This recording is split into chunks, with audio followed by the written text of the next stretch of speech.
কি গো লাট সাহেবের বেটা, সবে ঘুম ভাঙলো নাকি? বলি বাবার সঙ্গে তো একটু এসে হাতে হাতে কাজটা করতে পারো নাকি? সবে ঘুম থেকে উঠতে না উঠতে কাজ আর কাজ। শালাকে এক কবে সাবার করে দেবো। বাবার সঙ্গে কাজ করতে কি মান সম্মানে লাগে নাকি?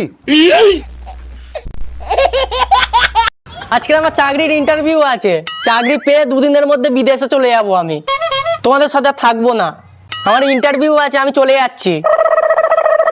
আমি ইন্টারভিউ পাস করেই বিদেশে চলে যাব। এবার টাকা, আমার টাকা নেই, আমি গাড়ি ভাড়া কাটবো কি করে? কিরে পকেটে টাকা নেই, যা এবার ভিক্ষা কর। এনে 100 টাকা রাখ। क्या रे भिक मंगिया এনে টাকাটা রাখ। क्या देख रहा है? বেশি চালাকি মারবি না, একটা কথা মনে রাখবি, বাপ বাপই হয়।